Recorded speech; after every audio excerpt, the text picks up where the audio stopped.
o IJUSP é um instituto de formação, Instituto Jungiano de São Paulo,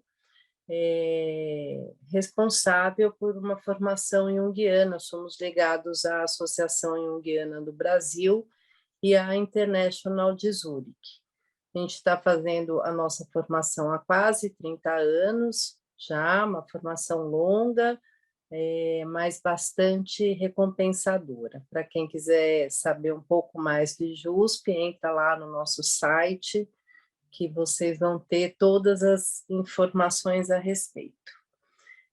O nosso convidado de hoje, o Alexandre, ele está lá, ele é mais um grande convidado da nossa série do IJUSP Recebe, e embora não seja do nosso universo junguiano, é do nosso universo da alma, né? Escutar o Alexandre é gostoso ouvir, a gente que trabalha tanto com essa palavra, é uma delícia ouvir quantas vezes o Alexandre, nas falas dele, pronuncia a palavra alma, e ele tem, de fato, uma fala muito, muito almada. O Alexandre Coimbra Amaral é psicólogo, mestre em psicologia pela PUC do Chile, consultor em saúde mental organizacional, é colunista do Valor Econômico e da revista Crescer, da Rede Globo, e do portal Lunetas, do Instituto Alana. Terapeuta familiar de casais e grupos há mais de 20 anos. Escritor best-seller, autor de Cartas de um Terapeuta para seus momentos de crise. A Exaustão no Topo da Montanha, um livro que tem dialogado muito com as questões da saúde mental nas empresas, e o De Mãos Dadas, sobre luto, em coautoria com o Cláudio Tebas. Trabalhou 4 anos e meio como psicólogo do programa televisivo Encontro com Fátima Bernardes, da Rede Globo, com participações quinzenais. Bom, Alexandre hoje vai conversar com a gente sobre as ansiedades do nosso tempo, que até onde eu entendi, me parece que é um próximo livro aí que está no forno, não sei em que processo o livro está, né?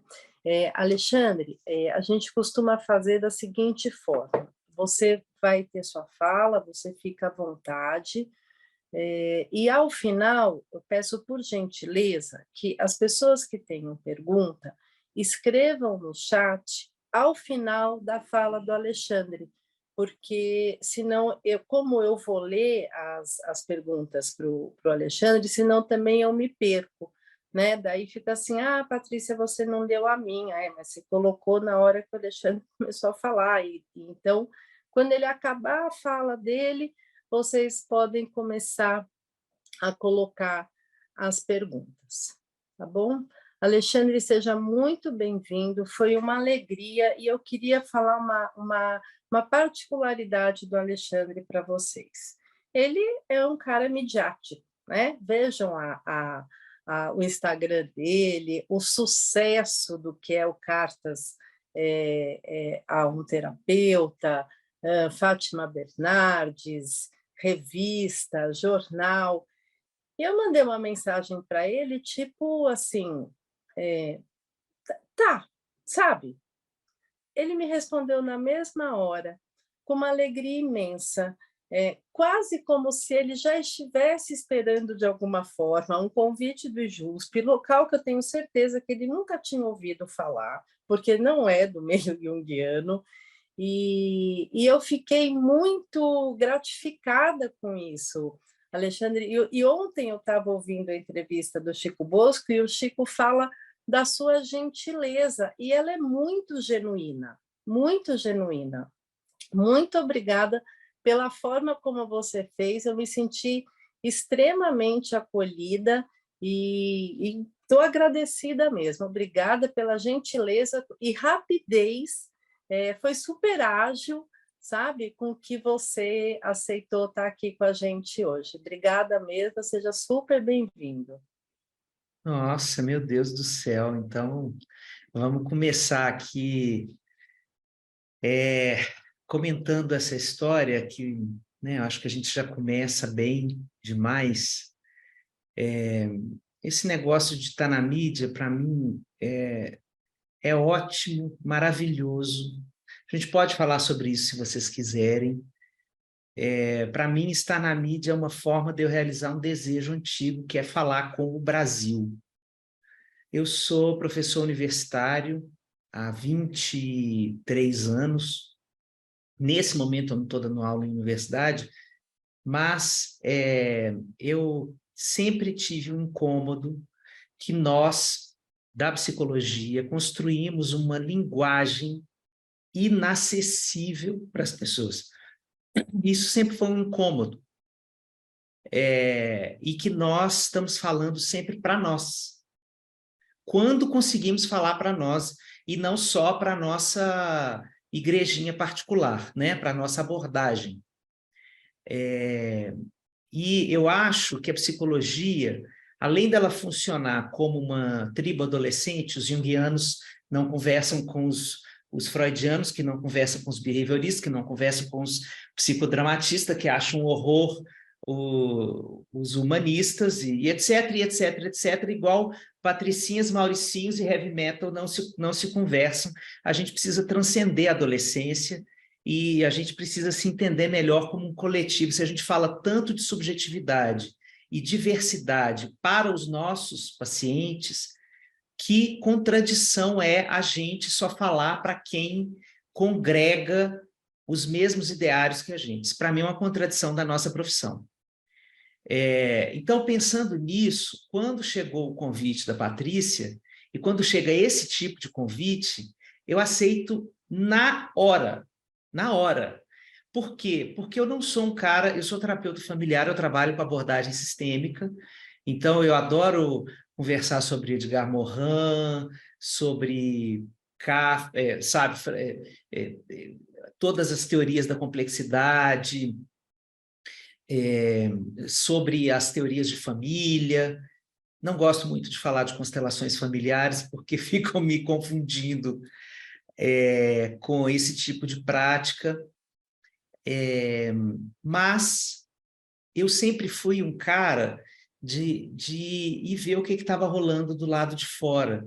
Eu frequento há 20 anos congressos de outras abordagens, inclusive já fui em congresso junguiano.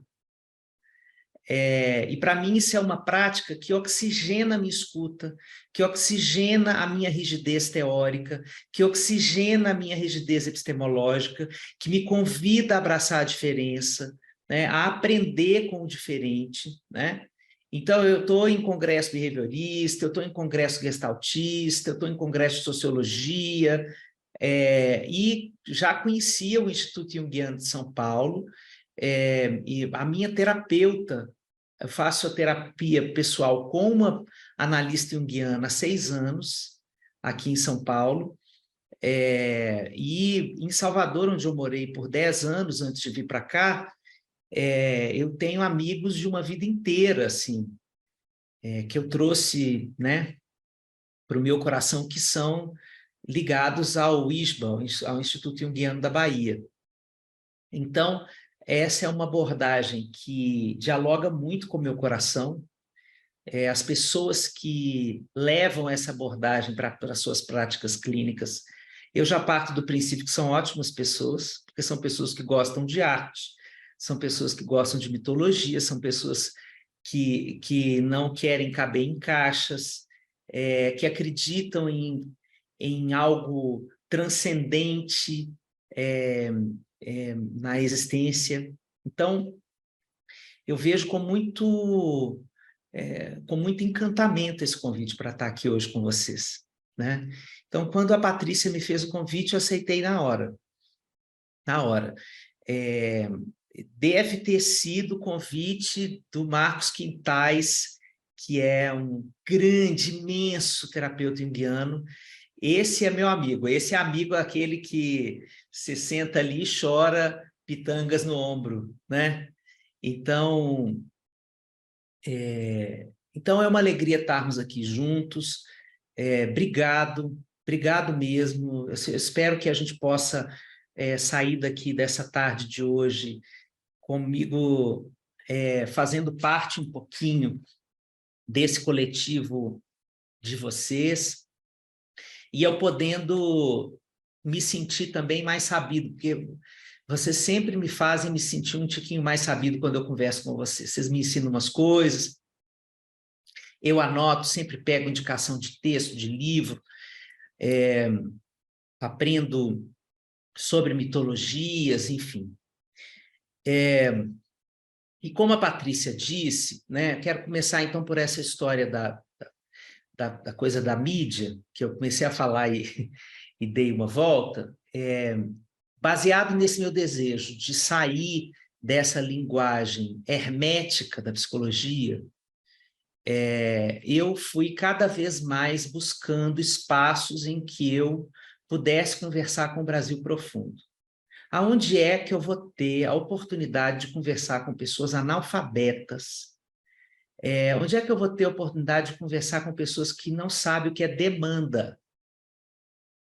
Que não entendem essa palavra, mas que podem conversar com um psicólogo e que precisam receber coisas de um psicólogo, entender que um psicólogo pode... Então, eu fui cada vez mais me aproximando da TV, eu sempre dei muita entrevista na Bahia, mas é uma coisa muito local. Um dia, a Fátima Bernardes me chama uma vez para o programa, e aí eu vou ficando, e fiquei até o final do programa, que foi em julho do ano passado, né? Hoje o programa é comandado pela Patrícia Poeta e pelo Manuel Soares, e ele mudou um pouco de formato, né? E o que eu aprendi nesse programa, em nenhum outro lugar da minha vida eu aprendi. A gente ia tratar um tema, só para vocês terem uma ideia, eu vou contar uma história que a gente viveu lá. A gente fez uma pesquisa sobre a comunicabilidade da psicologia com as pessoas, né? Então, eu estava lá sempre para falar de temas de psicossociais, né? Às vezes grandes síndromes psiquiátricas, às vezes tinha um psiquiatra junto e tal, mas a gente também falava de questões sociais, a gente falou do assassinato da Marielle, a gente falou do genocídio da população negra, a gente falou de racismo contra populações indígenas, de racismo religioso, a gente tocou em temas que os outros programas da Rede Globo não tocam, né? Era o único programa que estava tocando nesses pontos, e o que acontecia, gente, era assim, acabava o programa, eu recebia no meu direct do Instagram, assim, tipo, 300, 400 mensagens. Entre elas, tinha mensagens que eram áudios porque a pessoa não sabia escrever. E aí, era uma senhorinha do interior de qualquer estado brasileiro dizendo assim, doutor, isso que o senhor falou aí, eu acho que a minha filha tem. Eu vou falar um pouco da minha filha para o senhor me dizer o que é que eu tenho que fazer com ela. Na hora que esse tipo de coisa acontecia, eu sentia que eu venci na vida.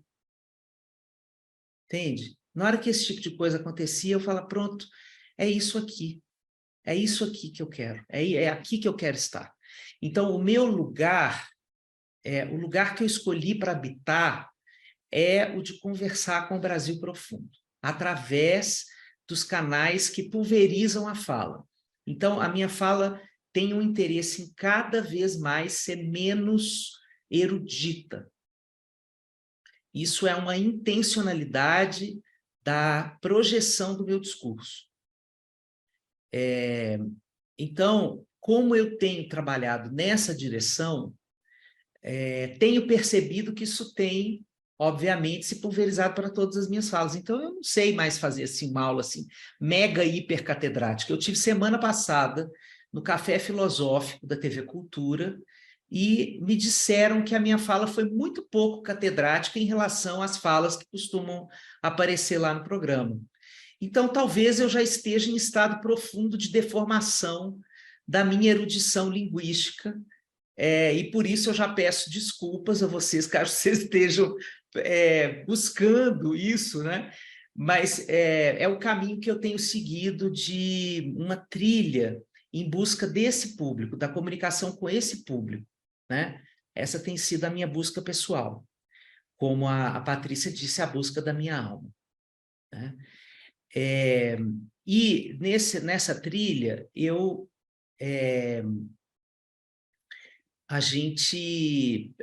comecei a escrever livros, né? Fui convidado a escrever livros e já era um desejo antigo. Então, escrevi um primeiro livro chamado Cartas de um Terapeuta para Seus Momentos de Crise, que é um livro que usa um recurso da terapia familiar. Esse livro aqui, ó. Ele usa um recurso da terapia familiar para ontologizar sentimentos. Então, na terapia familiar, a gente conversa com a emoção, a gente conversa com a depressão, a gente faz um diálogo. A gente ontologiza o sintoma e coloca a pessoa para conversar com esse sintoma externalizado. Eu usei esse conceito narrativista e transformei os sentimentos humanos em remetentes de cartas para o leitor, né? Depois eu escrevi um livro chamado Exaustão no Topo da Montanha, no meio da pandemia, porque a frase que eu mais escutava era: eu estou exausto, eu estou exausto, eu estou exausto, eu estou exausto, eu estou exausto. E eu fui buscar um estudo sobre esse fenômeno. Aí eu criei uma personagem, esse é um livro semificcional. A exaustão é uma senhora que mora no alto de uma montanha, bem arquetípica assim a personagem. É uma senhora que mora no alto de uma montanha e que fica observando a gente lá de cima, a gente levando essa vida doida que a gente está levando, acelerada, né? E a montanha da exaustão é a montanha do sucesso. É para lá que sobem as pessoas de sucesso, que estão sempre escalando degraus de êxito na sociedade, e na hora que eles chegam lá, a gente está aplaudindo eles estão caídos aos pés da exaustão. E esse livro é um livro confessional da exaustão, dizendo o que é que a gente está fazendo com a nossa vida, que lado B é esse que ela tem escutado das pessoas ditas de sucesso na nossa sociedade.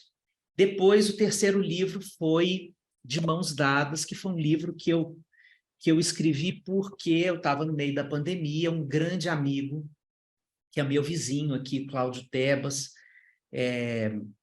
ele escreveu com Christian Dunker, O Palhaço e o Psicanalista. Nós somos vizinhos aqui na Granja Viana, nós moramos aqui em Cotia, e aí a mãe dele morreu no meio da pandemia, e a gente não podia se ver, porque estava naquela fase de morrer 3.000, 4.000 pessoas por dia. Vocês se lembram aquela fase doida, a gente, né, tinha que se preservar e preservar as pessoas de ainda mais explosão da epidemia, né, da Covid. Então, eu comecei a escrever para ele, a gente começou a trocar cartas sobre o luto, e isso virou um livro que acompanhou o primeiro ano do luto dele, e é um livro lindo que eu amei fazer. E agora eu estou escrevendo o quarto, que vai ser lançado em julho, Toda Ansiedade Merece um Abraço, e é o tema da nossa conversa aqui hoje, né? A ansiedade, eu fui pesquisar, eu queria escrever sobre ansiedade, aí eu fui ler tudo que estava escrito sobre ansiedade para não profissionais. Gente, é de chorar largado no sofá o que você encontra. Por quê? Primeiro, porque os livros são todos bíblias neoliberais. Todos. Assim, a ansiedade é sua, o problema é seu, individual. Vá lá, faça você o seu mindfulness, a sua yoga, e não me conte seus problemas. Então, os livros todos escritos sobre ansiedade transformam a ansiedade em mais um produto do individualismo pós-moderno, sobre o qual a pessoa tem que tomar conta, né, fazer cargo dessa ansiedade individualmente, e não onerar o mundo com o peso do resultado da sua ansiedade. Essa é a leitura que está colocada em todos os livros sobre ansiedade, quando eles não são livros do tipo da autoajuda mais barata que existe, que colocam a simplificação do fenômeno de forma grosseira, que retira a complexidade da subjetividade, do humano, da vida, né? dos atravessamentos que vêm junto com qualquer padecimento. Então, eu fui ficando muito angustiado, inclusive com muita raiva de mim mesmo, por ter assinado um livro sobre ansiedade. Falei, onde foi que eu me meti? E fui saindo desse imbróglio, encontrando uma outra via para falar de ansiedade. Por isso é que o livro tem esse título, porque é uma abordagem sobre ansiedade coletiva. Coletiva. É um livro sobre saúde mental coletiva. Só que, ao invés de eu usar essa palavra, que não conecta em nada com as pessoas, eu uso abraço como um símbolo que fala dessa perspectiva de tratamento coletivo da ansiedade. Não somente de diagnóstico da ansiedade como uma patologia cultural, que é um pedaço inicial do livro. Então, a ansiedade, gente, é um fenômeno típico do nosso tempo, né? É claro que todos nós, humanos, temos ansiedade inerente à vida, isso aí está discutido em todos os autores clássicos, né, da história da psicologia, e nós podemos pegar o Freud, o Jung, o Adler, nós temos fala sobre ansiedade em Binswanger, né? Tem inúmeros autores da história da psicologia que estão discutindo o que é ansiedade, né? E na imensa maioria dessas pesquisas sobre ansiedade, desses autores mais clássicos, a ansiedade é colocada como uma força inerente ao humano. Quer dizer, a gente precisa, assim como a gente precisa de um bocado de tristeza para fazer um samba, a gente precisa de um bocado de ansiedade para viver, né? Que se a gente não tiver essa ansiedade, esse comichão que faz a gente se incomodar com o estado atualíssimo das coisas e se mover em direção a uma outra forma de estar no mundo, a gente nem sai do peito da mãe, nem sai do engatinhar para o caminhar, e assim por diante. A gente precisa dessa ansiedade, que é uma flecha apontada para onde o nosso desejo está querendo apontar. Então, essa parte boa da ansiedade, que é essa força que nos leva adiante, ela não é o que representa a ansiedade hoje, né? O cenário pós-moderno da ansiedade tem nada de bom, né? A ansiedade de que as pessoas vêm falar conosco na clínica, ela é ansiedade construída por um funcionamento cultural absolutamente adoecedor, né? Então, é muito raro a gente ter pessoas falando que essa é a ansiedade boa. Por exemplo, nossa, vou ter a minha festa de formatura, né? Diria um garoto de terceiro ano do ensino médio, por exemplo. Vou ter a minha formatura, que ansiedade gostosa, estamos preparando as coisas. Não, ele traz uma cena de um pânico que ele viveu com medo da festa não dar perfeitamente certo. Então, o que está acontecendo na nossa cultura e na nossa sociedade, na nossa organização de vidas, de tal maneira que essa ansiedade boa, inerente a todo humano, está sendo soterrada por essa ansiedade patológica criada por esse tipo de funcionamento social. Então, aqui a gente tem uma categorização de uma ansiedade que nasce com a aceleração da vida. O movimento da aceleração da vida é um movimento cultural extremamente ligado ao capitalismo, né? Embutida nos ideários capitalistas que tem a ver com maior produtividade, né? Esse é um lema do capitalismo, né? Cada vez mais produzir mais, render mais. Então, isso no século passado estava colocado para o produto.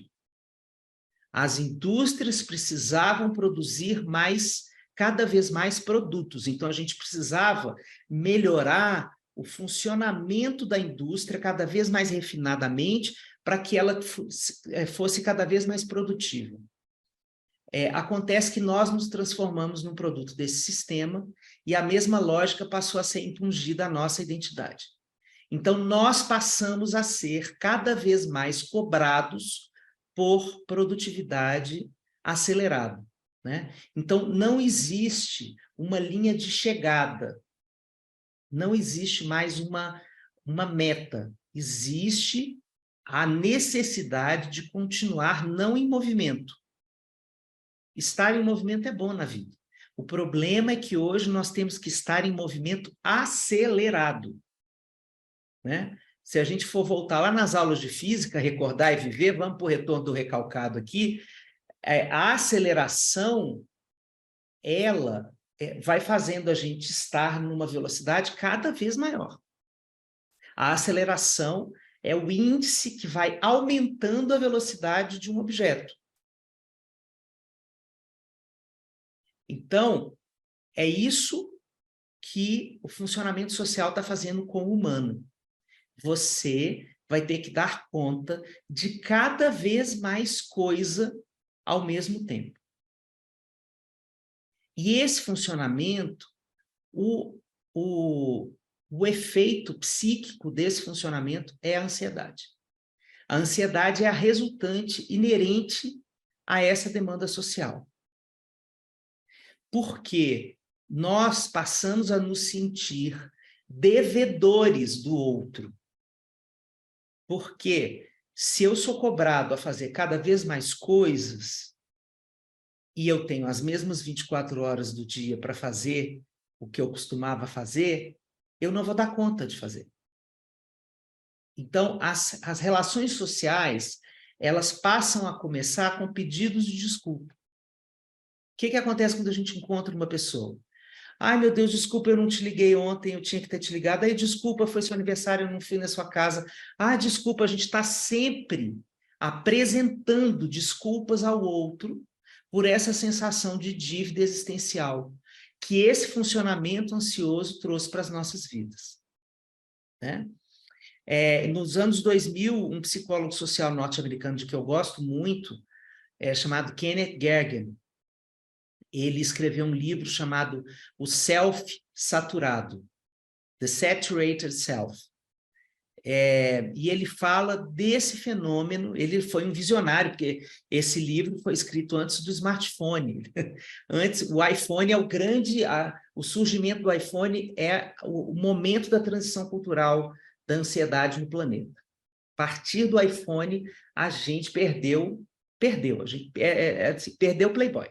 Na hora que chegou o iPhone, a gente perdeu um pedaço da vida.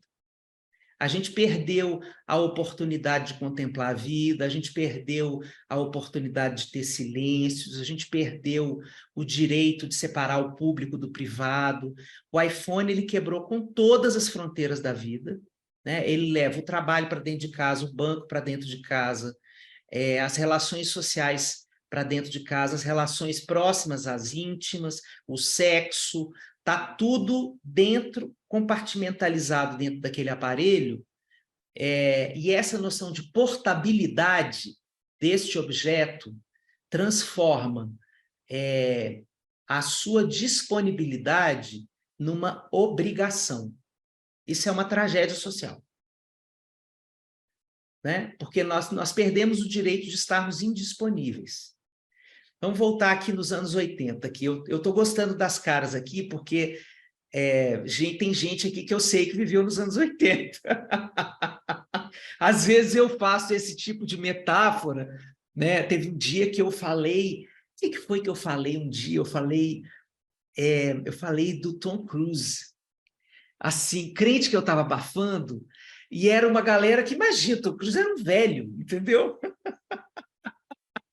Gente, Tom Cruise era um gatinho, desejado, com pôster, etc., né?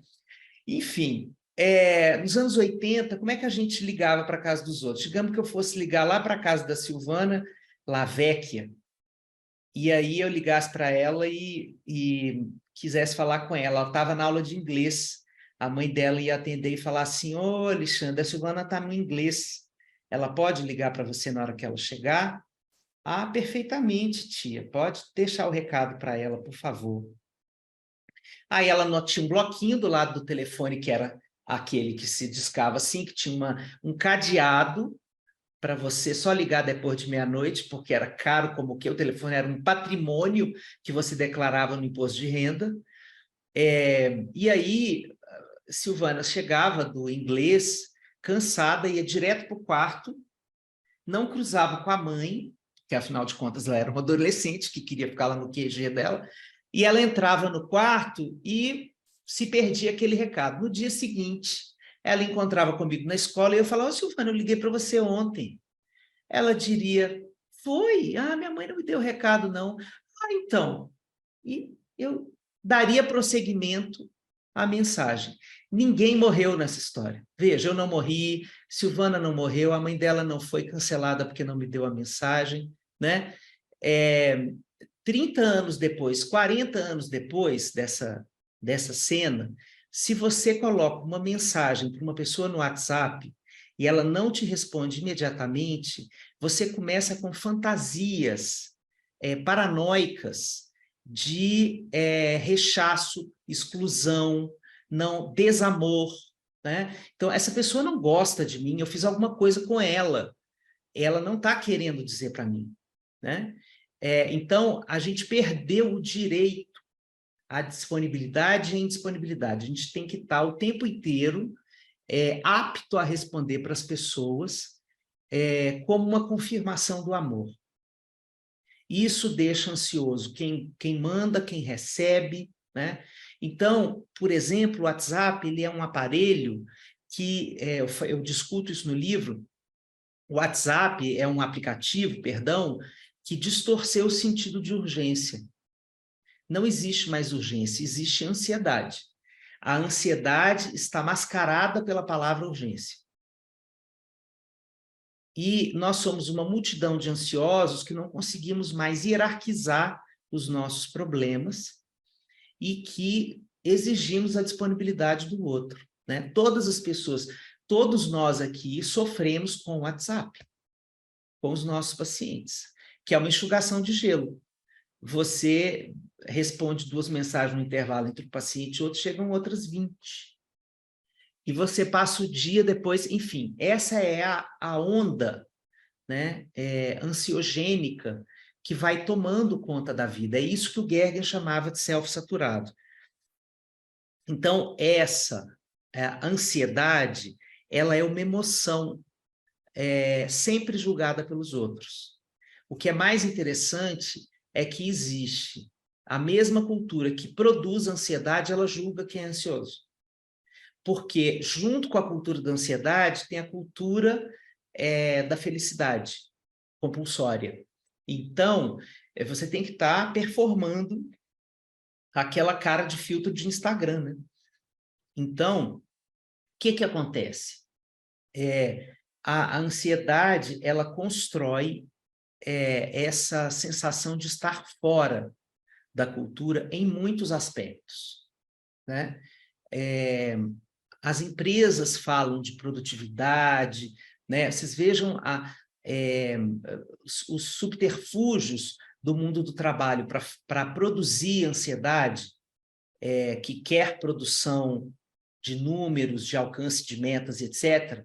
Os subterfúgios são frases do tipo força, foco e fé, você tem que vestir a camisa da empresa, né? Então, são todos esses disfarces para um mecanismo muito bem engendrado na cultura que produz pessoas aceleradas, ansiosas, se sentindo devedoras do mundo, se sentindo incompetentes para lidar com as suas vidas, né? E sentindo que precisam esconder o que lhes aparece de sintoma como rescaldo desse funcionamento. Então, a gente tem, ao mesmo tempo, uma cultura que forja esse fenômeno, ela envergonha quem o porta. Então, também entra numa espécie de simulacro coletivo, né, onde está todo mundo se olhando até a página 2. Então, junto com a ansiedade, vem muita solidão. todo esse funcionamento também está produzindo pessoas muito solitárias, porque existe uma parte de mim que precisa ser ocultada e eu tenho muito poucos espaços de pertencimento e de reconhecimento de quem eu sou, apesar e além de todos os meus números, os meus êxitos, etc. Né? A ansiedade, ela é uma força, geralmente, através de um pensamento catastrófico, que me projeta para uma certeza futura. Né? Então, eu tenho certeza que vai dar ruim. Então, o pensamento e o sentimento ansiosos são uma certeza de futuro. Só por eles serem uma certeza, a gente já tem o que trabalhar na clínica, porque o futuro é o lugar do incerto. O futuro é o habitat da impermanência, né? Da imprevisibilidade. Até por isso, por não conseguirmos lidar com essa imprevisibilidade, nós vamos construindo fantasias de certeza diante desse tipo de funcionamento. Então, a ansiedade tem se eu sou uma pessoa que estou vivendo uma experiência ansiosa, eu tenho certeza que vai acontecer uma tragédia. Então, parte do tratamento clínico da ansiedade tem a ver com uma capacidade da pessoa de lidar com espera, frustração, incerteza, que são elementos que estão em baixa na nossa época. Né? André Green escreveu no final do século passado um livro que a época borderline, que ele falava de um funcionamento cultural que lembrava do transtorno borderline, da impulsividade, da intolerância à frustração, né? Então, nós estamos funcionando nessa época desse jeito, né? Se a coisa demora 10 segundos para carregar, eu meto o xizão lá e fecho a janela. 10 segundos é um tempo de espera avassalador, né? Então, esse lado desagradável da ansiedade, ele tem produzido muitos sintomas, né? Sintomas de todos os tipos. Não somente os sintomas ansiosos clássicos, mas a ansiedade levando, por exemplo, a doenças psicossomáticas, né? E o importante da gente falar disso é o quanto a gente ainda tem um funcionamento do nosso serviço de saúde medicalocêntrico que não presta atenção em uma gênese mais complexa dos adoecimentos somáticos, né? E que, portanto, o jeito de lidar com a ansiedade é ficar prescrevendo benzodiazepínico a rodo, né? Para calar esse sintoma e para a gente não tratá-lo através de uma escuta mais depurada e mais longeva, que vá ofertando possibilidades de uma transformação existencial mais profunda para as pessoas, né? Eu faço no livro, gente, uma consideração da diferença sobre a gente falar que a pessoa é ansiosa ou que ela está com ansiedade. Eu acho que isso é uma coisa bem importante para o nosso tempo, porque nós estamos numa época de questionar as identidades, né?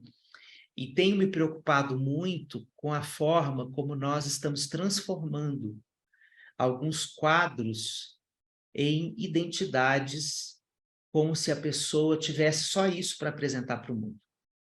Eu sou deprimida, eu sou ansiosa, né? Então, tem um dos capítulos do livro em que eu pergunto para o leitor: o que você sente quando você não está sob efeito da ansiedade? Quem é você quando você não está ansioso? Porque quando você está ansioso, eu imagino como você seja. Eu imagino que suas mãos estejam suando, que você esteja palpitando, né? Que você não dê conta de pensar em nada mais a não ser que aquilo desapareça do seu corpo e da sua alma. Mas e quando você não está sendo visitado pela ansiedade? O que você gosta de comer? Né? Qual tipo de filme que você gosta? Eu faço esse tipo de preocupação ser transformada em pergunta no livro, porque é uma preocupação constante que eu tenho com as pessoas que começam a falar assim de si e deixam, assim, esse diagnóstico deturpa um monte de potencialidades das pessoas, sobretudo por causa do significado social de ansiedade. Então, mas é porque eu sou muito ansioso. Assim, a potência dela nunca pode se expressar e ser dita com orgulho, com alegria, porque ela é uma pessoa ansiosa. Então, assim, lá no final da história, ela vai se dar mal. Eu posso ser uma pessoa criativa, eu posso ser uma pessoa muito lúcida, mas eu sou ansiosa. Então, a ansiedade vai me atravessar e você vai ver, vai dar ruim. Então, não espere muito de mim. Né? Então, eu faço também esse tipo de questionamento no livro como uma convocação para a sociedade que estiver lendo, para as pessoas em volta das pessoas ansiosas, se perguntarem de que outras formas eu posso olhar para essa pessoa? Como eu estou ajudando a sustentar esse discurso sobre ela, essa narrativa sobre ela, que a desempodera nesse nível? Né? Então, eu acho que tem coisas muito bonitas para a gente pensar sobre ansiedade, sobre como o mundo lida com as pessoas ansiosas, né? Tem um capítulo do livro em que eu digo assim para a pessoa: a ansiedade nos desconecta do melhor de nós, ela é uma ladra de nós. Então, se a ansiedade nos retira o chão, que nós possamos nos recordar como fazer asas. Acho importante que a gente relativize a ansiedade na nossa cultura como sendo uma ferramenta necessária à manutenção da vida. Porque o discurso neoliberal, ele convoca a pessoa a ser ansiosa. E as pessoas ansiosas, elas são chamadas de focadas, determinadas, concentradas, tenazes, né? Comprometidas, responsáveis. Então, a gente precisa tem um guarda-chuva de palavras, as palavras não são ingênuas, né? Eu não acredito na ingenuidade do uso da palavra, né? Nenhum de vocês, nenhum de nós. Então, eu sinto que o trabalho clínico, o trabalho social sobre a ansiedade, de discussão dessas coisas, é um trabalho de organizar uma crítica a esse funcionamento. Porque, para vencer minimamente esse funcionamento, há que se fortalecer a pessoa para fazer uma contra-revolução interna, uma contracultura a esse funcionamento. Aí, obviamente, a gente precisa interseccionalizar com raça, classe, gênero, orientação sexual. Porque quanto mais preto, quanto mais pobre, quanto mais mulher, quanto mais trans, né? Quanto mais gay a pessoa for, menos espaço ela terá social para se imaginar com alternativas de um funcionamento que contraria essa lógica. Né? E a gente precisa interseccionalizar o nosso discurso, senão a gente corre o risco de virar essas pessoas com card de Instagram que, para mim, elas são a Xuxa cantando Lua de Cristal. Tudo que eu quiser, o cara lá de cima vai me dar, e etc, etc. E a gente está cantando Lua de Cristal na cultura hoje, com um monte de cards falando sobre pensamento positivo, sobre você acreditar em você mesmo, né? Tem um livro recente que saiu muito legal, chamado Rapicracia, que ele fala desse fenômeno, dessa positividade tóxica que se alastrou, sobretudo no mundo das redes sociais. E esse fenômeno da positividade tóxica é ansiogênico, ele produz ansiedade, porque ele é um fenômeno cultural que induz que a pessoa tenha a obrigação de dar conta de ser feliz o tempo inteiro, né? E de se sentir bem e grata com a vida que tem. Bom, então é o seguinte, nós temos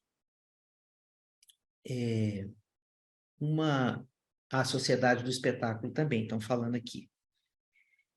Deixa eu ver aqui se tem mais alguma coisa que eu gostaria de falar. A gente tinha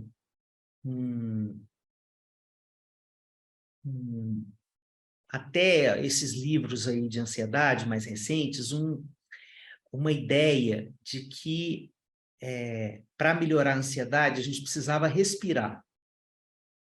E isso é verdade, né? Mas eu acho que é um reducionismo. Um reducionismo. Eu trabalhei durante muito tempo com humanização do nascimento. Eu trabalhei durante muito tempo com a psicologia da gravidez, do parto e do puerpério, como terapeuta de família, porque é uma demanda infinita para a terapia de família, a chegada do primeiro filho, a crise do casamento, depois do primeiro filho, a carga mental, o pai que só ajuda e coisas da nossa cultura atual, né? E o início da vida está colocado, quando acontece um parto respeitoso, acontece um momento que está produzido etologicamente na nossa espécie, que é o chamado de imprinting, né? Que é o momento em que a gente se apaixona pelo filhote, né? Pelo filho. E esse apaixonamento é visceral. Ele é um grande barato, assim, uma espécie de expansão de consciência, em que a gente reconhece o filho com os 5 sentidos. Então, a gente cheira, né? A gente fica olhando sem conseguir parar de olhar, né? A gente fica beijando filho, né? Então, todos os 5 sentidos operantes ali nesse imprinting. E eu trago essa ideia sugerindo que para a ansiedade a gente precisa fazer um imprinting da vida de novo. Então, a gente precisa pegar os nossos 5 sentidos e ir lá lamber a saudade, cheirar o presente, né? Tocar na pele do desejo, né? A gente poder usar os 5 sentidos que a gente tem para expressar o que a gente quer ser. Então, eu acredito profundamente que essa ideia de presentificação da vida, ela não é uma ideia individual somente e introspectiva. Porque, por exemplo, todas as ideias sobre mindfulness, yoga, estão falando de processos muito individuais. Eu acho que se a ansiedade é uma experiência coletiva na sua gênese, ela tem que ser coletiva no seu tratamento, né? Então, coletivizar o tratamento da ansiedade significa construir dispositivos de reconhecimento de si e do outro, da nossa limitação para habitarmos esse mundo, né? E dos efeitos da ansiedade sobre nós, né? Então, acho que a gente precisa criar muitos tratamentos de grupo, muitos, para que as pessoas se reconheçam na sua fragilidade, né? Essa época de Instagram, em que as pessoas estão individualmente se colocando como as maiorais do mundo, todos os dias nas suas redes sociais, estão deixando as pessoas muito mais inseguras sobre a expressão da sua fragilidade. Então, quando a gente constrói dispositivos de tratamento coletivo, em que as pessoas expressam a sua fragilidade, isso já é terapêutico per se na nossa época histórica. Há 6 anos eu vivo um grupo terapêutico de homens, né? Eu criei aqui em São Paulo, é um grupo que foi criado para desconstrução dos machismos, é um grupo gratuito, aberto e quinzenal. Depois da pandemia ele ficou online, mas o que eu percebo nesse grupo é que existe uma parte do desenvolvimento deles que tem a ver com a explicitação da fragilidade.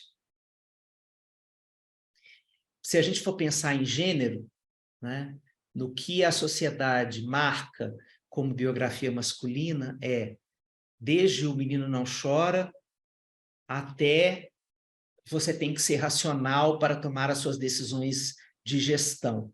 Nesse meio do caminho aqui, entre o menino e o adulto, a gente vai suprimindo a intimidade com as próprias emoções e a sensação de que eu preciso performar uma força e uma noção de equilíbrio desumanos em que eu não tenho espaço nem para sentir, nem para dizer o que eu sinto.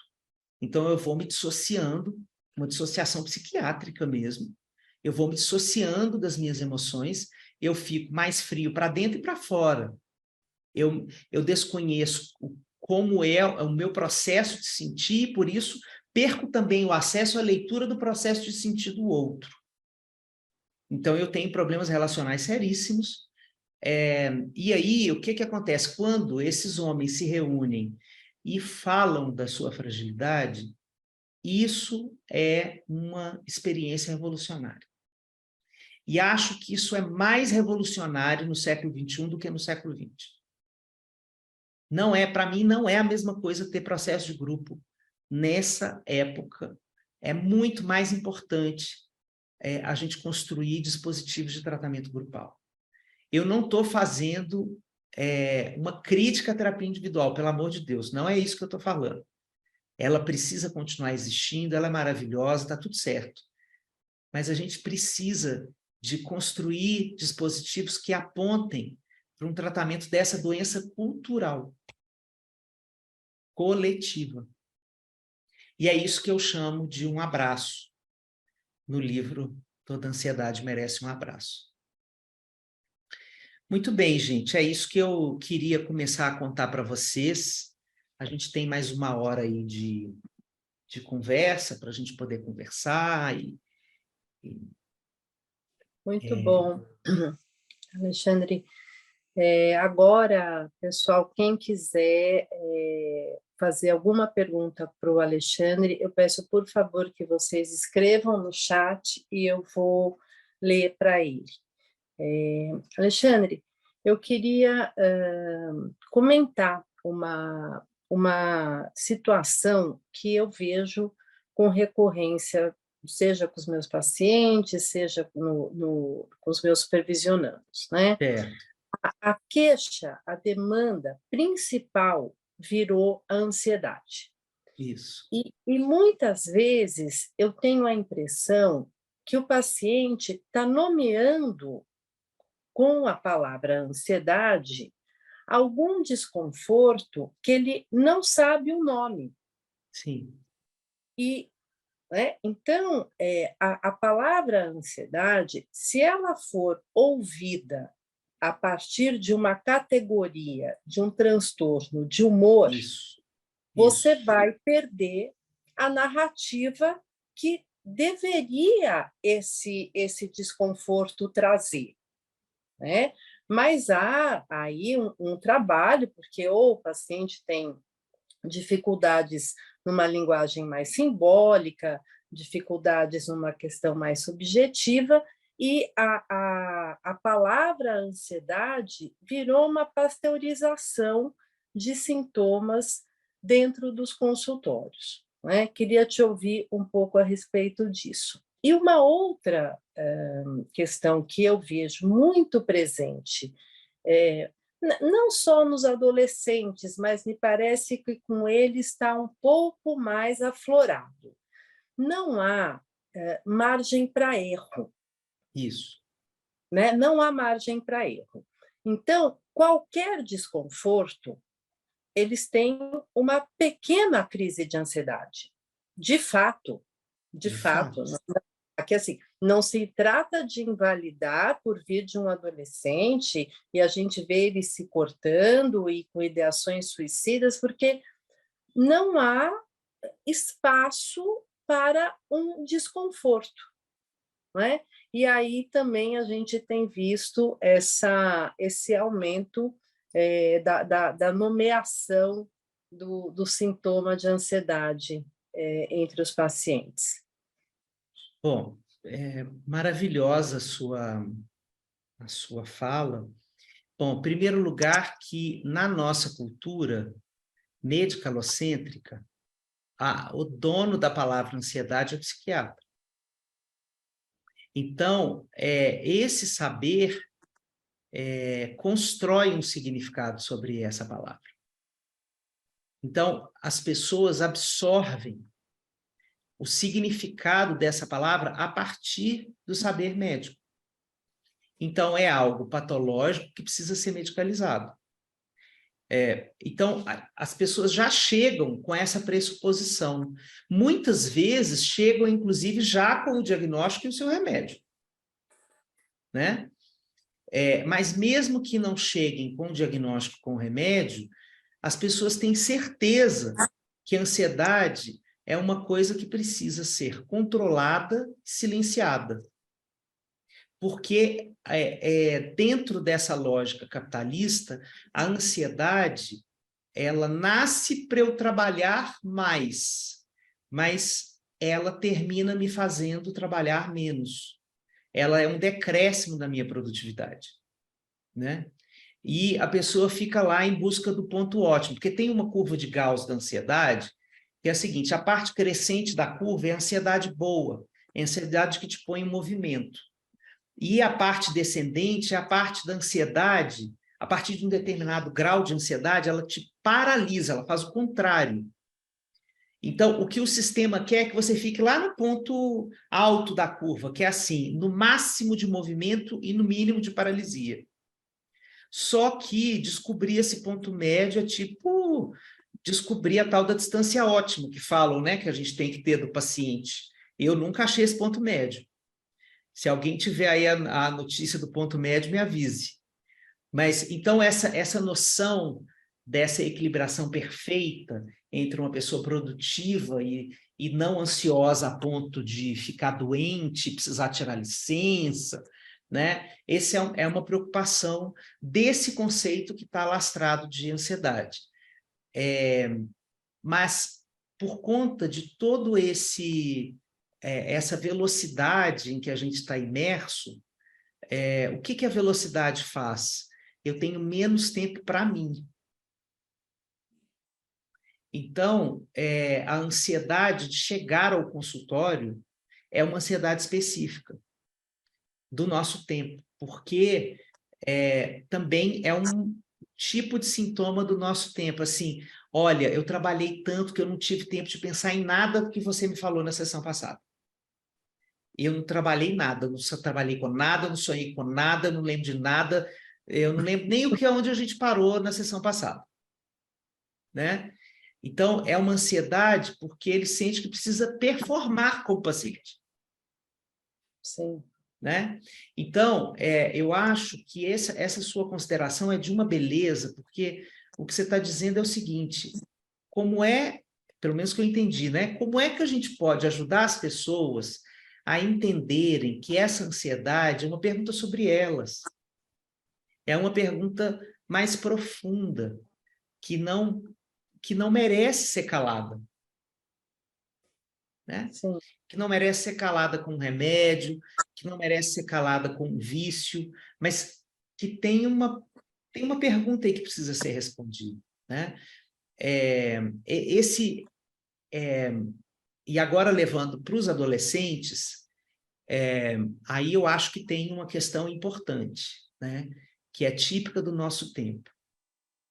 Nós temos ansiedades novas, que nós não tínhamos quando éramos adolescentes. Por exemplo, a ecoansiedade, que responde por muito das ansiedades dos adolescentes sobre o futuro. Porque tem um funcionamento dos discursos sociais e culturais hoje que estão falando assim, não posso garantir que vai ter mundo para você viver. Eu não tenho como te dar essa garantia. Essa garantia a gente tinha. A gente escutava falar de aquecimento global, de camada de ozônio, não sei o quê, mas era um pássaro que estava cantando lá longe. Hoje, isso já é uma realidade vivida, né? Tem reuniões transnacionais discutindo o tanto de graus que vão permitir que o planeta aumente, né?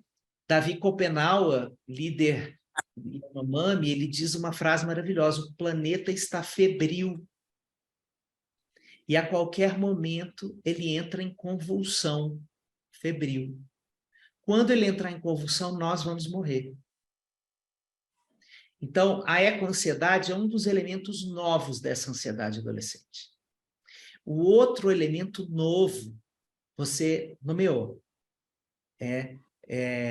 a rede social leva essa noção de performance a um nível enlouquecedor, porque eu preciso todos os dias performar para o outro. Então, eu tenho que malhar para o outro e dizer, tá pago nos stories, né? Que é assim que eles fazem. Eu preciso fazer a unha e mostrar a unha, eu preciso fazer o cabelo e mostrar o cabelo, eu preciso estudar e mostrar o livro que eu estou lendo. Eu estou o tempo inteiro dizendo para o outro, não que eu estou no gerúndio de um processo, mas que eu já sou. Que eu já sou bonito, que eu já sou gostoso, que eu já sou sábio, que eu já sou um monte de coisa. E, se isso não bastasse, o erro pode me matar. O cancelamento é uma morte simbólica, poderosíssima no nosso tempo, e que está levando a ansiedades galopantes nos adolescentes. Porque os adolescentes estão vivendo cancelamentos pelos grupos. Exemplo, o garoto impulsivo. Bom, vamos falar aqui características que não é de um ou outro, mas de muitos adolescentes. Um garoto impulsivo, morrendo de tesão por uma menina que ele está vendo, começa a conversar com ela no privado e larga ali uma fala machista. Porque a gente está numa sociedade machista estrutural, embora ele seja um garoto de esquerda, com o pai dele de coque, que fala todes, tá tudo certo. Lê em Bell Hooks em casa, faz grupo de estudo da Bell Hooks, mas nós estamos num funcionamento machista estrutural ainda por muito tempo. E esse garoto larga ali uma frase machista. A menina printa e cancela ele na turma.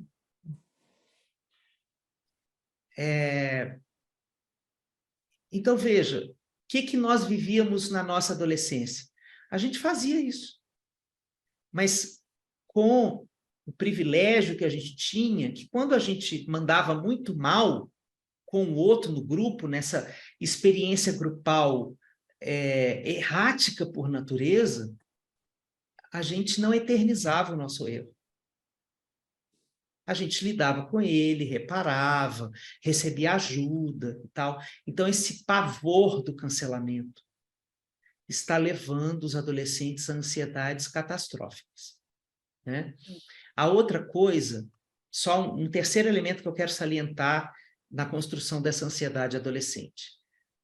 A sensação de que o mundo adulto é muito mais complexo do que a preparação que eu estou recebendo.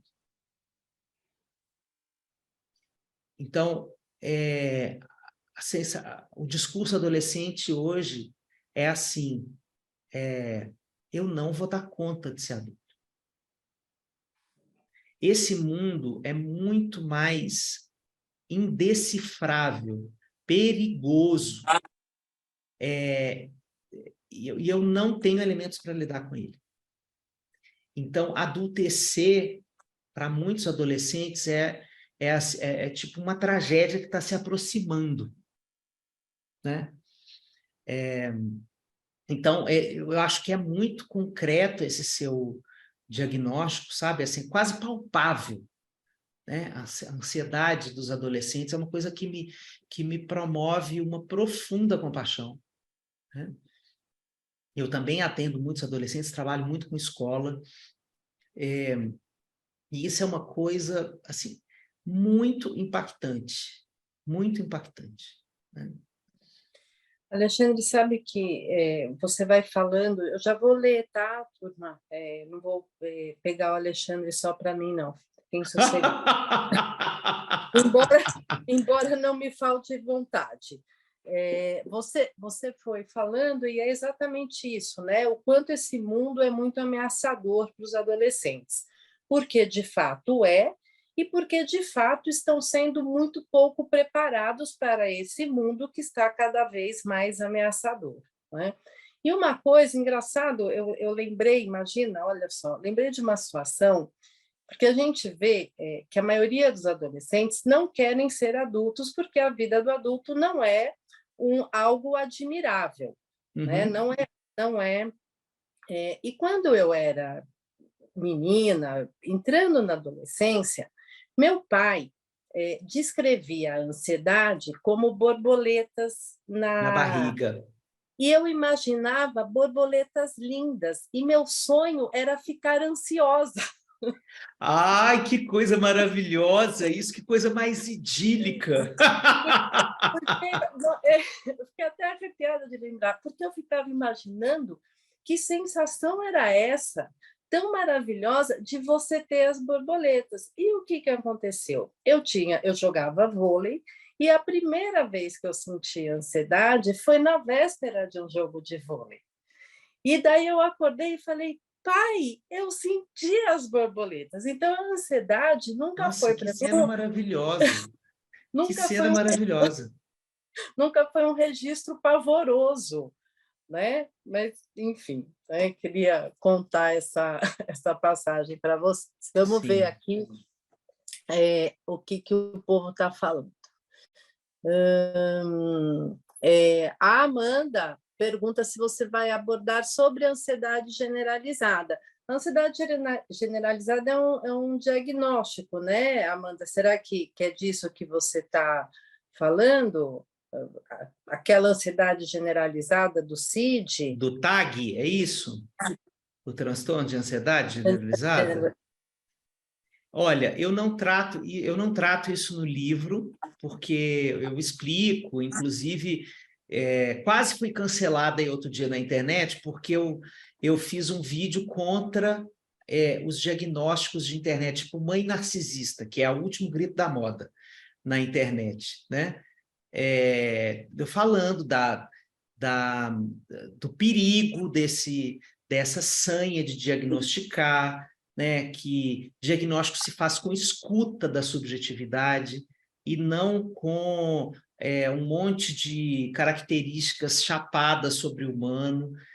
Mas os filhos supostos de mães narcisistas me cancelaram, eu fui enxovalhado, tive uma chuva de hater e não sei o que, não sei o que. Então, isso aconteceu depois que o livro já estava pronto. Mas quando eu fui desenhar o livro, eu tinha a ideia mesmo de falar sobre ansiedade como um fenômeno cultural e não psiquiátrico. Então, o tratamento que eu dei para a ansiedade foi esse, né? Por isso que eu não falo de TAG. Tá? Bom, a Maria Luísa Vieira, ela diz, vejo muito na minha clínica pessoas massacradas por esse sistema capitalista neoliberal e o emprego não está fácil, produzindo ansiedade e ou depressão.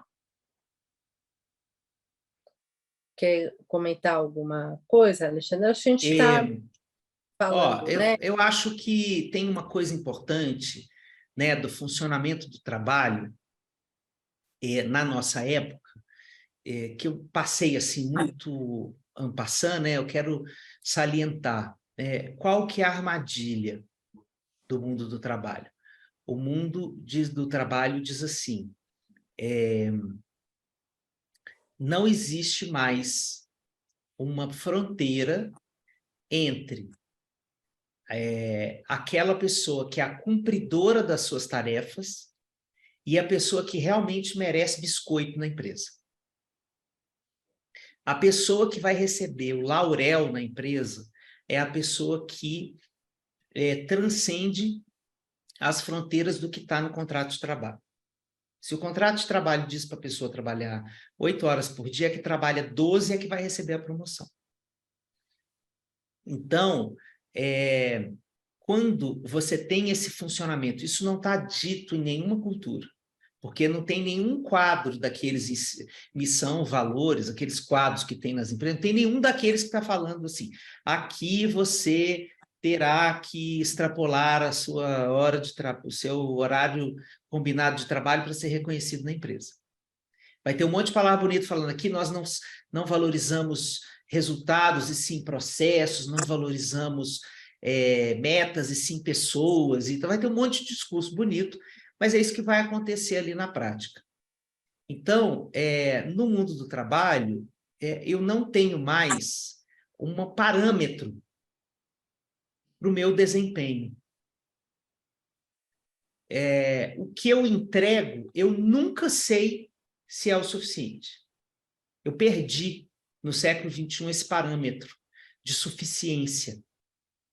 Então, por exemplo, quando o meu chefe manda uma mensagem para o meu e-mail, num sábado à tarde, eu estou no meio de um churrasco, e ele aparece no meu smartphone, eu não sei se vai pegar mal eu deixar para responder na segunda-feira. Se é esperado que eu responda ali, se eu largue o meu churrasco, vá ali para o canto, responda o e-mail e volte. Eu não sei mais o que é isso. Então, essa perspectiva, ela é adoecedora. Porque isso significa que eu não consigo mais presentificar as outras instâncias da vida sem que o trabalho invada o tempo todo, né? O trabalho tem essa potência invasora no nosso tempo. O tempo inteiro está entrando, em todas as frestas da vida está entrando trabalho. Durante a pandemia, a Fiat da Itália, sede da Fiat, colocou uma normativa para que... por quê? Porque a Fiat é boazinha? Não, porque eles estavam com um problema seríssimo de absenteísmo laboral, ou seja, as pessoas na pandemia... Lembram como que a pandemia começou na Itália, aquela loucura, valas e valas de pessoas mortas e tal, né? Lá janeiro, fevereiro, antes de chegar a Covid aqui, eles estavam já penando com isso. Então, eles já estavam no estado de estresse profundo por causa da pandemia, e aí o trabalho remoto foi produzindo adoecimentos de um tal nível que eles começaram a perder as pessoas. As pessoas estavam em afastamento do trabalho. Então, eles começaram a perceber que precisava colocar uma moldura mais nítida em relação ao trabalho. A Fiat fez uma normativa lá para setembro de 2020, dizendo o seguinte: é proibido mandar mensagem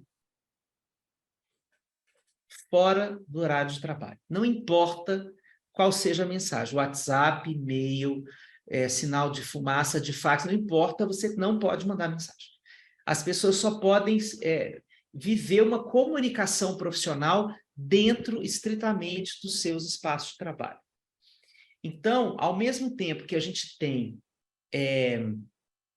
o mundo do trabalho fazendo esse aperto assim no funcionário, isso também já está chegando a uma consciência de que passamos um pouco do ponto como sistema.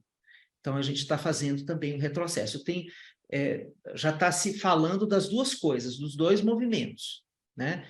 Mas vocês vejam que no meio dessa história tem gente adoecida, tem gente ansiosa, tem gente deprimida, concordo totalmente, né? Então, a pandemia, eu vou contar uma história para vocês. Posso contar uma história aqui, Patrícia? Pode, por favor. Eu sou consultor de saúde mental em empresas, então eu trato das questões de saúde mental no ambiente corporativo e fico imaginando umas saídas assim para a gente ter uma vida menos miserável nos ambientes de trabalho. E aí, uma empresa me procurou, gente, eu nem acredito, né? Eu juro para vocês que eu vou contar a verdade, somente a verdade, não mais que a verdade. É uma empresa de tecnologia, dessas empresas milionárias, né? Que me chamou porque eles estavam com o seguinte sintoma. Eles ficavam no alto de um prédio e tinha muito funcionário dizendo que ia se jogar do prédio, que ia se matar. E eles estavam preocupados com esse sintoma, com medo mesmo de alguém, de uma hora para outra, se jogar lá e se matar. Então, os CEOs estavam em pânico. Aí me chamaram para uma reunião, eu fui lá para a reunião. O CFO, que é o cara das finanças, teve a seguinte ideia maravilhosa. Eu vou rir. Eu precisei, assim, eu tive quase um AVC nos seios da face, prendendo o riso, porque o cara falou assim, Alexandre, eu tive uma ideia, a gente podia colocar a tela para as pessoas não pularem da janela. Eu juro por tudo que é sagrado, que eu tive que escutar isso e fazer cara de paisagem. Ainda bem que a gente treina, né, na psicologia, fazer cara de paisagem. Senão eu tinha sido... A minha gargalhada não é nada discreta para quem a conhece. Mas a vontade foi de dar uma gargalhada assim, sinistra, tipo da Malévola, assim na cara do sujeito, né?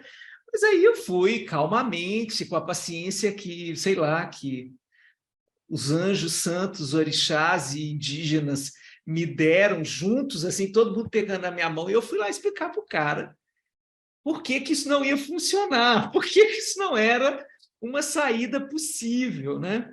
E tem um negócio chamado tesoura, que ia cortar a tela em 3 segundos e a pessoa ia se jogar do mesmo jeito. Bom, mas enfim, aí a gente foi conversar sobre o adoecimento, né, das pessoas nessa empresa e tal. E aí fui conversar com os líderes, né, como é que eles lidavam com os funcionários, o que eles achavam que estava acontecendo. Não consigo entender, não consigo entender, não consigo entender. Aí chegamos numa história que um deles contou assim, falou assim, olha, estou aqui lembrando de uma coisa, eu acho que pode fazer sentido. Aí eu disse, sim, o que é? Olha, todas as vezes que o funcionário não bate a sua meta individual, ele entra numa espécie de, de prova de recuperação. Aí eu falei, como assim? Ele falou, se ele não bater a meta no mês seguinte, ele pode ser demitido. Então, ele não pode acumular 2 meses consecutivos sem bater a meta pessoal. Só que isso não é uma coisa que está dita assim, porque essas empresas, você chega lá, tem assim guitarras na parede, mesas de ping-pong, entendeu? Você pode ter um show de rock no meio do dia. Então tem toda uma ambiência que é confusional, que faz a pessoa, ao mesmo tempo, agradecer pelo tipo de violência que ela sofre. Marilena Chaui tem uma expressão que eu adoro, que é a violência perfeita, que é quando a vítima agradece ao violentador pela violência que ela está sofrendo. Para mim, esse tipo de funcionamento organizacional é a violência perfeita da Marilena Chaui. Porque se você vai escutar as pessoas dessas empresas, todo mundo adora, é uma coisa muito descolada, muito legal, e que, meu Deus do céu, aqui a gente tem um monte de benefícios, e tem rede, você pode dormir depois do almoço, tem um monte de rede lá, e não sei o quê, etc, etc, etc. Mas, se você não bater a meta, você está com a cabeça já meio colocado na guilhotina. Então, esse tipo de funcionamento, né, a gente, na hora que a gente fala, então, aí eu cheguei para eles e falei, gente, mas olha só, o que está adoecendo as pessoas é falta de transparência.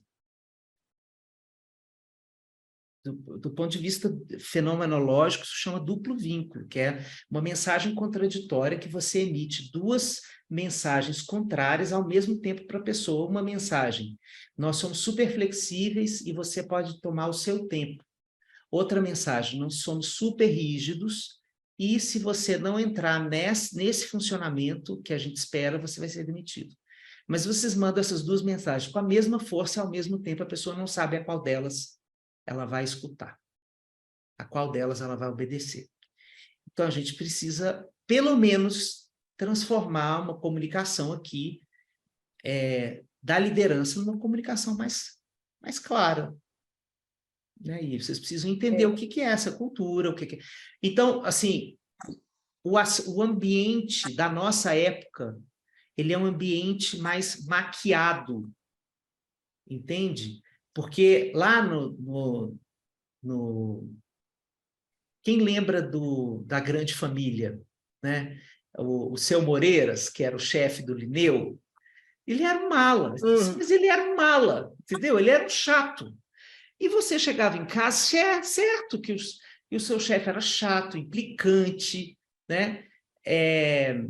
Que você tinha aquela professora, né? Eu estudei em colégio de padre, a gente saía da aula xingando os padres, mesmo, mandando padres para lugares pouco nobres, assim, inclusive morrendo de medo de a gente ir para o inferno por conta do que a gente pensava dos padres, né? A gente morria de medo de ir para o inferno.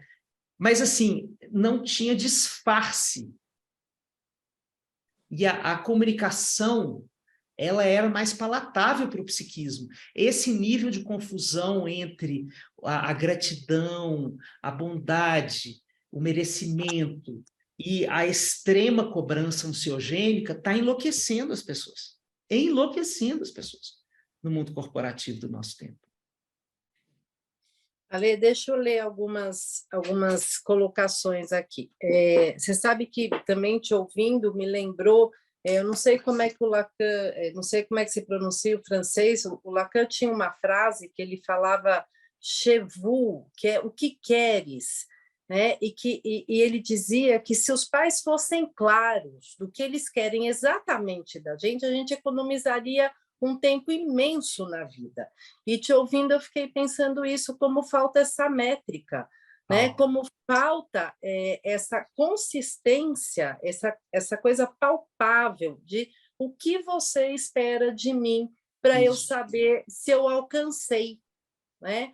Mas vamos lá, eu vou ler aqui o Henrique Souza, o Henrique...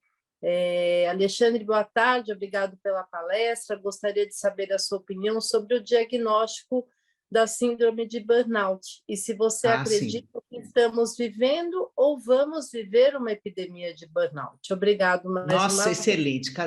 O Henrique, se você ainda estiver por aí, quero te agradecer, tá, por essa pergunta.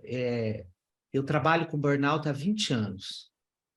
É uma das coisas com que eu mais trabalho. Então, eu não tenho como desacreditar desse diagnóstico, sabe? O burnout, se ele não é uma atualidade na vida da pessoa, daqui a pouquinho ela vai ter. O burnout virou uma cultura. Então, assim, uma hora o burnout vai te pegar. Assim, não é mais se eu vou ter burnout, é quando. Porque a somatória de todos esses elementos na relação com o trabalho e a impossibilidade de dizer não, né? E a impossibilidade de, sobretudo, a canibalização da pausa no nosso tempo, né? Nós não temos o direito à pausa, né? A gente pausa para performar mais no minuto seguinte. Então, a ginástica laboral não é para a gente ganhar saúde, é para a gente ficar mais focado, mais atento e mais produtivo no momento seguinte. Então, tudo se transformou numa mecânica que retira de um pedaço da vida considerável a sua fruição. Então, porque existem belezas da existência que não são acessíveis na velocidade vezes 2 do WhatsApp, minha gente. Existem coisas da vida que a gente só vai fruir na velocidade meio, que a gente vai conseguir sentir determinadas belezas que dão sentido à existência, inclusive, porque existirmos ao que será que se destina, né? Nós temos que nos fazer essa pergunta o tempo inteiro. Então, a pausa é a instância da vida necessária para a gente poder produzir sentido e ver beleza. A aceleração, ela é um tamponamento da experiência do belo, né? Então, a vida fica mais acinzentada mesmo, nesse modo que a gente está vivendo, né? E o burnout, ele é um tipo específico de adoecimento que tem a ver com uma característica muito interessante, que o burnout é o jeito que a gente está tendo de manifestar nossa raiva. Porque a pessoa que tem burnout, ela está puta da vida com o trabalho dela. Como é que é burnout de terapeuta? Burnout terapeuta é assim. Começa, eu amo a minha profissão, eu adoro estar aqui, a clínica é legal, etc, etc. Aí eu começo a adoecer, começa assim, puta merda, aquela paciente chata. Meu Deus do céu, vou de novo pegar aquela mulher que vai falar a mesma coisa da mãe dela. Há 5 sessões, ela não consegue sair desse disco. Nossa, aquele cara machista, escroto. A gente começa, tem uma erosão do espírito no burnout. A gente perde a leveza no olhar para o humano dentro do trabalho, no olhar para o nosso ofício. Então, a gente vai ficando árido. Para mim, o burnout, eu sou sertanejo, então eu conheço bem o que é aridez. Eu conheço bem o que é aridez. Eu venho de uma família do semiárido, na beira do Rio São Francisco. Lata d'água na cabeça. Então, eu falo que o burnout é como se a gente estivesse pisando, o humano passasse a ser o chão do semiárido. Assim, a gente não tem água de ver, água de sentir o humano, né?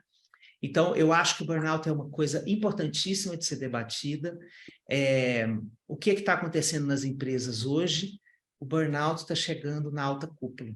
Então, aí está virando parâmetro, porque se a gente estivesse falando só do chão da fábrica, vocês sabem como o sistema funciona, Ctrl X, Ctrl V. Então, você tira ali aquela pessoa, demite, tem uma fila de gente querendo ser empregada. Agora, a construção de uma liderança de alta cúpula é muito mais difícil de você recontratar, afiliar essa pessoa a uma equipe, etc. Então, as empresas estão preocupadas com burnout. Então, é um momento interessante para a gente falar disso, para a gente trabalhar com isso, né? Vocês devem estar lotados de líderes de empresas em burnout nos consultórios de vocês, porque é uma das desordens do nosso tempo mesmo. Vamos lá. Alexandre, vou ler agora duas juntinhas, que uma é do Marcelo Pissetti, que ele fala sobre se o cancelamento poderia ser visto como nada mais do que a materialização do que Bauman chamava de liquidez? Olha, a liquidez é uma metáfora que o Bauman usa para a fragilidade dos laços, né? É muito legal, eu nunca tinha pensado nisso, estou pensando aqui em voz alta. Ele começou essa nomeação num livro chamado Modernidade Líquida, e depois o troço pegou tanto, ficou tão pop, que ele acabou fazendo outros livros usando essa mesma metáfora.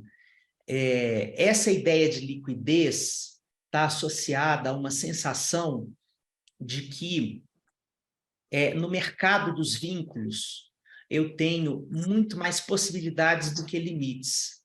Então, eu tenho agora a liberdade de abandonar mais rapidamente os meus laços para experimentar o outro. Aqui a gente tem uma frase, né, na cultura brasileira, sobretudo a geração Z, que é assim: a fila anda.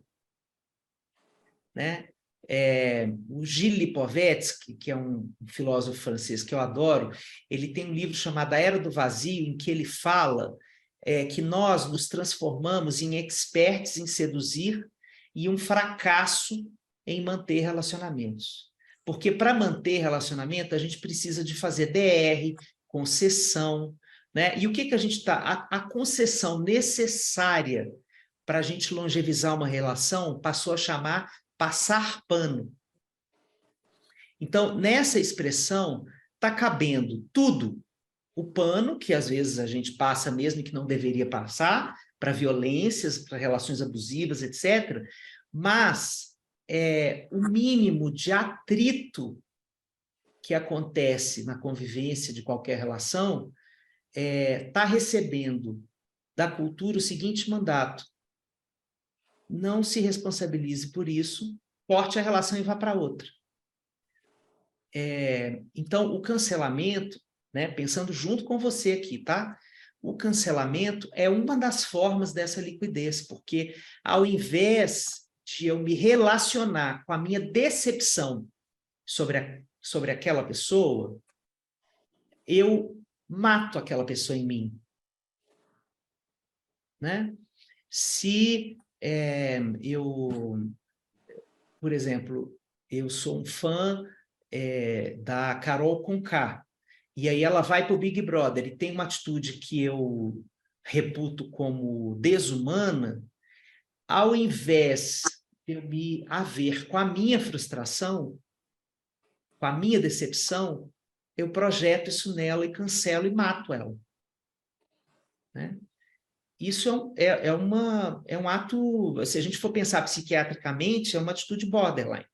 E nisso eu concordo com o André Green, né? Porque o borderline tem aquilo da excisão, que é você ou transformar a pessoa num mito ou num demônio absoluto, né? Não tem matizes, ou eu idealizo ou eu satanizo a pessoa, né? Então, acho que o cancelamento pode ser, sim, uma das facetas dessa experiência cultural, viu? Muito bom. Pati Maria, Patrícia Martins, vamos lá.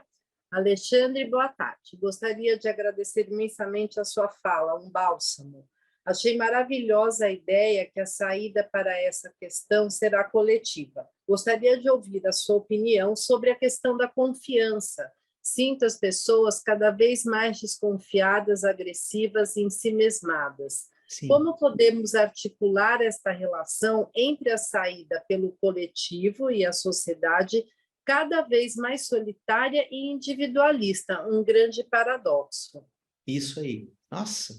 Gente, assim, que me convidem mais vezes, porque não é toda audiência que tem esse nível de pergunta. Misericórdia, Deus é mais, que alegria. Peraí, só um minutinho. Acabou de aparecer aqui, Graça Firpo, é você, produção? É você mesmo que está aqui? Ainda bem que eu estou te vendo só agora. Senão meu sistema ia ficar nervoso e eu não ia conseguir proferir uma só palavra. Que alegria ter você aqui. Desculpa aí, gente, isso aqui é comadrio. Que alegria, meu Deus do céu. Graça, lá de Salvador. Pense numa mulher retada aí, ó. É de vocês. E você está desligada, Graça, você está sem microfone. Se você quiser abrir. Não dá para abrir, Ale. Ah, tá, ok. Tá, não dá para abrir. Ok. Mas então, beijo, Graça. Bom, então é o seguinte, sobre essa pergunta aí, né, do individualismo, né, de como a gente coletiviza esses tratamentos, isso é uma cruzada, assim, tudo que a gente fala de coletivização, eu me sinto, assim, Sancho Panza ou Dom Quixote, sabe? Lutando contra moinhos de vento. Assim, tudo que na nossa época é coletivo é muito criminalizado, né? Porque o chamamento da cultura é para o individualismo. Assim, é só numa cultura como a nossa que a gente tem uma revista que eu acho que tem um nome bandeirosérrimo, que chama Você S.A., né? Que para mim isso é um sintoma, assim, né? Então não importa, não tem uma revista que chama Nós, né? Tem uma revista que chama Você. Aí você vai ler lá 10 maneiras de você fazer uma entrevista de emprego maravilhosa, 15 jeitos de você mandar muito bem na sua carreira e aquelas coisas. Então, todo o pacto coletivo está muito em baixa.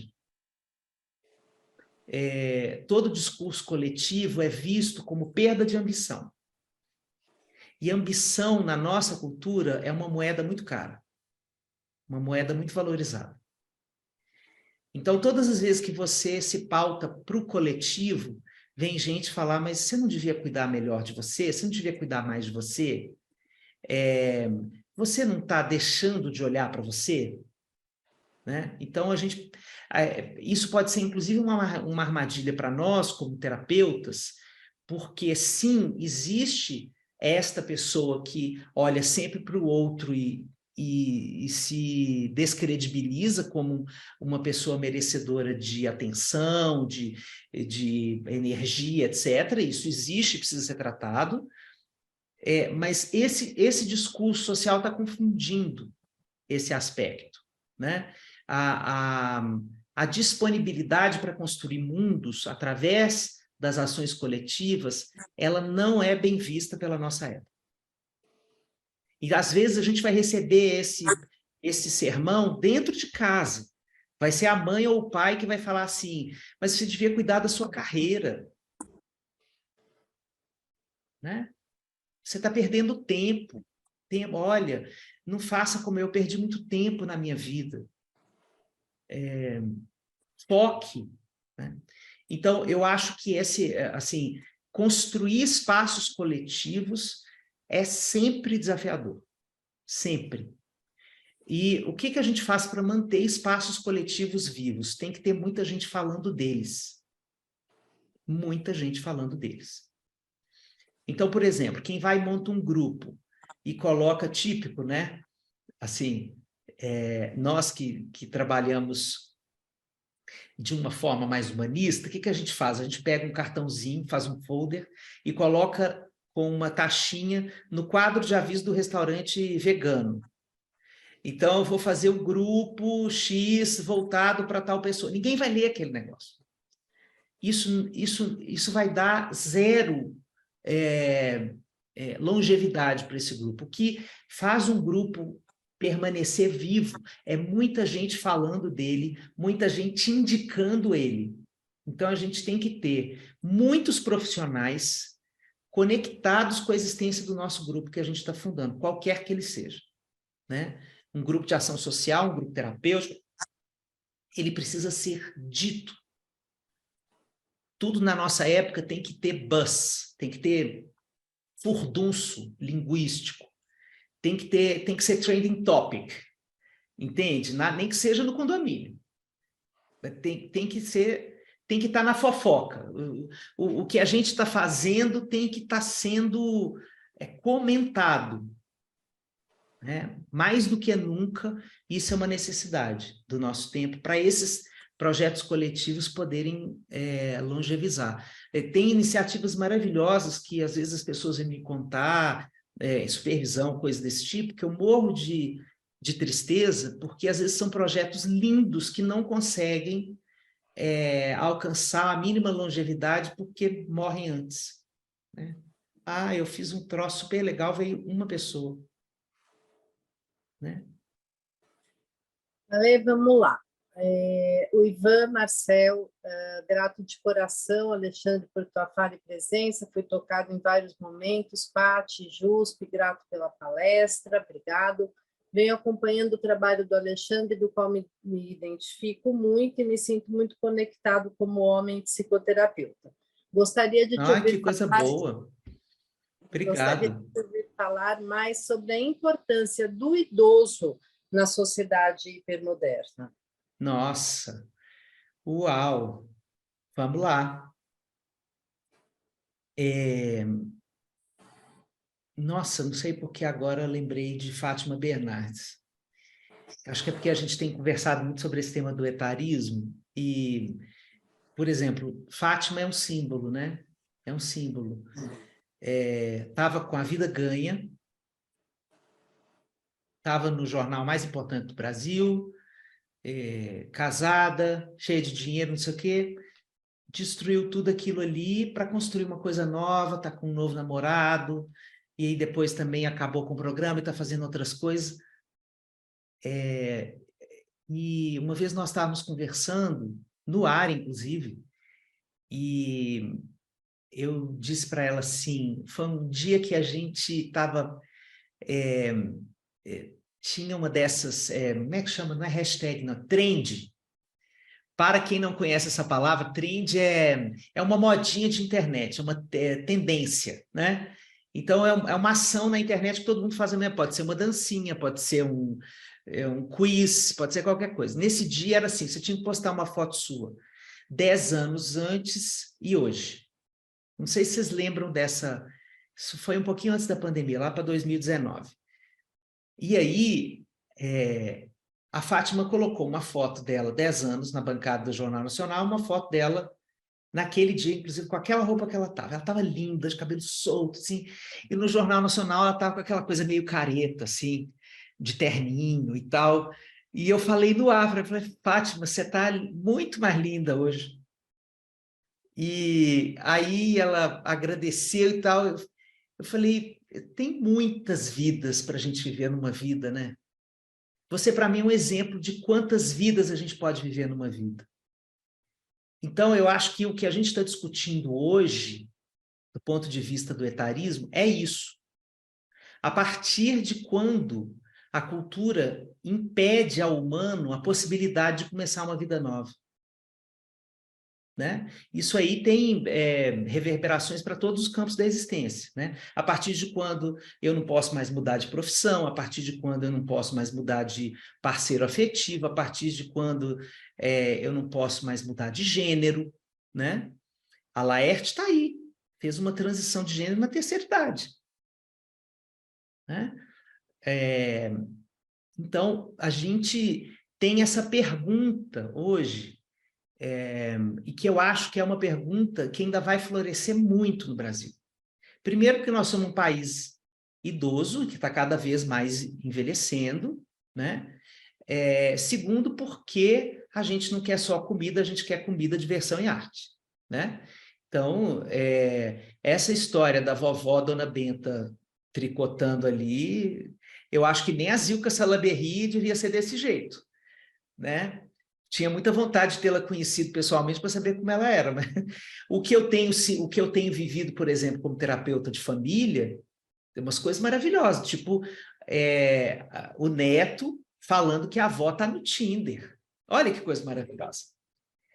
E chega para contar, assim, adolescente, assim, chocado porque a avó está pegando os caras no Tinder. E eu não imaginei que eu fosse viver um troço desse, eu estou sem saber onde é que eu ponho essa experiência aqui, em que lugar eu coloco a minha avó agora, né? Porque, poxa, minha avó tem sexualidade, né? Minha avó tem sexualidade ativa, com vários parceiros, se colocando no mercado. Então, eu acho que a gente tem um momento discursivo muito interessante para para renovar esses aspectos, né, da representação da biografia do envelhecimento. Miriam Goldberg tem feito um trabalho lindíssimo de pesquisa no Brasil. Sugiro que quem não conhece, conheça Miriam Goldberg, uma antropóloga da PUC do Rio, que tem uma linha de pesquisa sobre envelhecimento, corpo e sexualidade. Ela tem vários livros publicados sobre esse tema, né? É uma militante contra o etarismo, e tem histórias saborosíssimas nos livros dela, inclusive, que ela vai contando dessa reinvenção das perspectivas de vida no envelhecimento.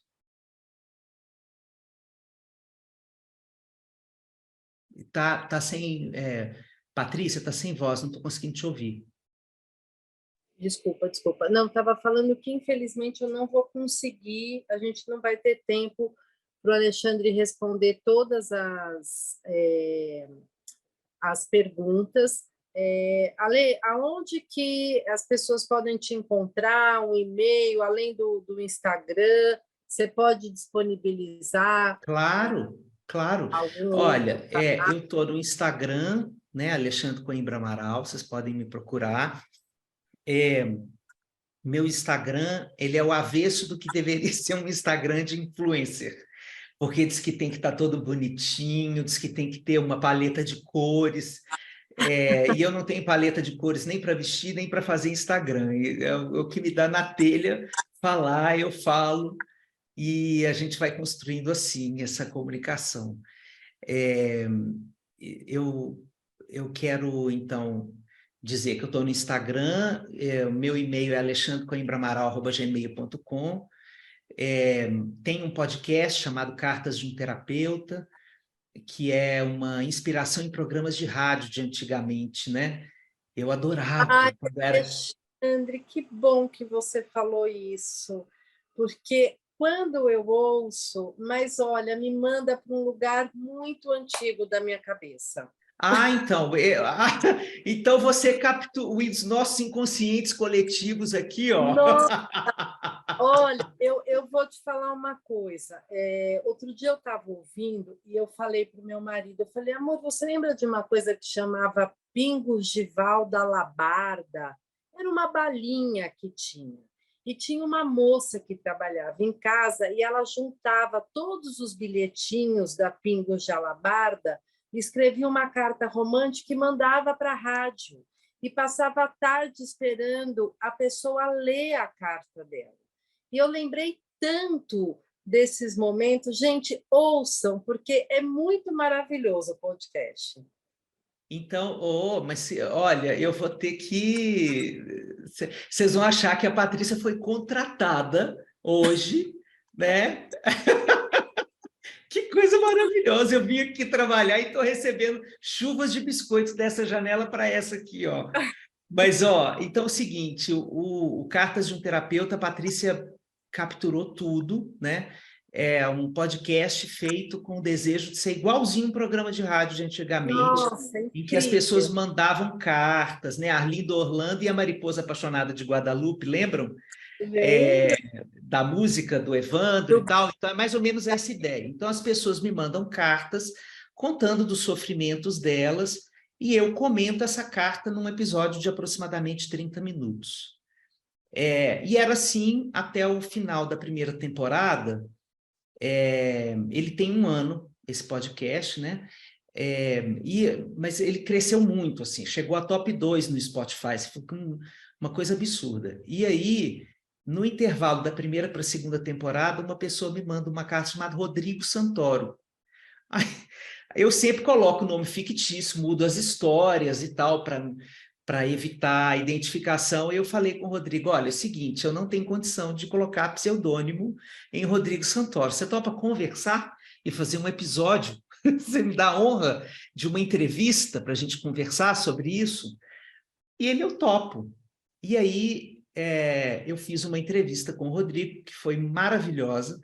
Ele estava fazendo um personagem ele tinha acabado de gravar uma série que era sobre um navegador, né, o Fernão de Magalhães, um homem super violento, e ele estava incomodado com o quanto aquele tipo de masculinidade estava presente no nosso tempo ainda. Então ele ficou nessa reflexão e quis conversar sobre isso. Então depois eu tive algumas pessoas que vieram conversar também. Então tem um episódio com o pastor Henrique Vieira, tem um episódio com Carmo Dalla Vecchia falando sobre a saída dele do armário, recentemente a Patrícia falou, na semana passada eu coloquei um episódio com o Francisco Bosco, Chico Bosco, filósofo maravilhoso, né? Então, mas o podcast é essa aventura mesmo, de conversar com as cartas e elaborar considerações sobre os dramas das pessoas, né? Além de tudo, eu vou estar no livro e, já que eu estou em meio junguiano, eu posso falar assim com tranquilidade, que ninguém vai achar que eu sou maluco e tal, mas eu estou escrevendo a minha primeira peça de teatro e vai ser um monólogo interpretado pelo Ângelo Paes Leme, que é meu amigo. Não sei se todo mundo aqui conhece, o Ângelo é um ator maravilhoso, e ele vai fazer 50 anos esse ano, e a gente está batalhando para ele fazer 50 anos no palco com esse monólogo, que vai falar de um terapeuta de 50 anos em crise existencial. Então, esse é o tema dessa peça de teatro. Então, estou no meio da escrita, estou com um supervisor de texto, fica me mandando ler Tchekhov para eu escrever um tiquinho melhor, não sei o quê e tal. Então, tem uma peça de teatro, tem livro infantil saindo pela editora Melhoramentos, tem um monte de coisa. Eu sou uma pessoa inquieta, eu vou descansando de uma coisa, fazendo outra.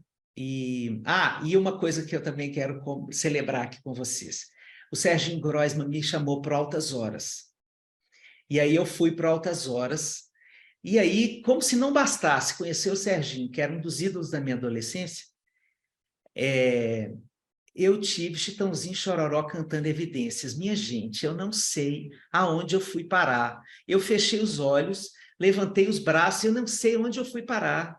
Só a câmera da Rede Globo vai me dizer onde eu fui parar cantando Evidências, e aí que a minha alma foi parar. Amanhã à noite tem Altas Horas com Evidências, e sei lá o que vão mostrar de mim. Um tiquinho de medo, mas morrendo de felicidade de ter vivido isso. Eu sou bem brega, adoro breguices, etc. Não perderemos. Alexandre, eu sabia que ia ser boa. Eu vou te ser bem sincera, porque eu te acompanho, eu te ouço, eu escuto o Cartas a um Terapeuta às quintas-feiras que eu almoço em casa, então eu almoço ouvindo, né? Mas eu não imaginava que eu iria me comover tanto. Eu fiquei muito comovida com a tua fala, muito, assim, estou muito agradecida, muito nutrida de tudo o que você trouxe para a gente. Quero te agradecer imensamente pela sua generosidade. Você é um homem muito articulado, muito inteligente, mas você transcende as suas palavras. Eu estou bastante acostumada a receber pessoas muito inteligentes, muito apropriadas dos seus assuntos. A gente tenta trazer especialistas, né? Mas você vai muito além do seu conteúdo intelectual. Então, assim, muito obrigada pela pessoa que você é. Né? Muito obrigada mesmo. Sim, foi uma tarde memorável. Amanhã eu vou ficar acordada até tarde só para te ver. Amanhã eu vou tirar um cochilinho à tarde só para aguentar. Isso. Olha, eu é que tenho que agradecer. Tem uma coisa do online que eu já aprendi, né? Que assim, eu dou muita aula online hoje e eu não tenho mais a ilusão de que isso aqui é uma tela chapada. Eu consigo, através dessas reuniões, eu consigo me transportar para a sintonia dos grupos, né? e eu ia vendo as carinhas, sabe, como vocês estavam, assim, e isso foi também me enchendo de alegria, né, porque eu fiquei pensando muito se eu ia fazer uma palestra com data show e não sei o que. Eu falei, gente, sexta-feira à tarde, todo mundo trabalhou e atendeu gente de segunda a sexta-feira à tarde, né? Então, não, vamos fazer uma coisa mais leve, porque senão a gente não aguenta, né? Então, obrigado por vocês terem aceito essa dinâmica e, né, e interagido com as perguntas e feito essas carinhas boas aí que me ajudaram a passar pelas 2 horas aqui nesse lugar de ficar falando, falando, falando. Então, muito obrigado mesmo. Muito obrigada também. Vou aproveitar só o finalzinho para eu fazer minha propaganda da minha próxima live. Eu não Claro. prometo ser uma pessoa que transcende as palavras como o Alexandre. Ele é uma pessoa, ele é um grande especialista em transtorno alimentar, é um homem muito inteligente. Eu até sugiro que vocês sigam ele no Instagram, é Tá Cordades. O nome dele é Tá Cordades. Nossa! Né? Ele é um cara super conhecido e eu falo para as pessoas seguirem ele no Instagram porque ele não fala nada de transtorno alimentar. Ele fala de ópera, ele fala de teatro, ele é amigo de um monte de intelectual, ele tem uma live dele que ele leva músico. Então, o Taki também é um cara bacana. Não acho que ele não tem essa alma iluminada, ele que não me ouça, né? A gente está gravado aqui, espero que tenha. Enfim, é que o Alexandre realmente hoje ele superou as nossas expectativas, né?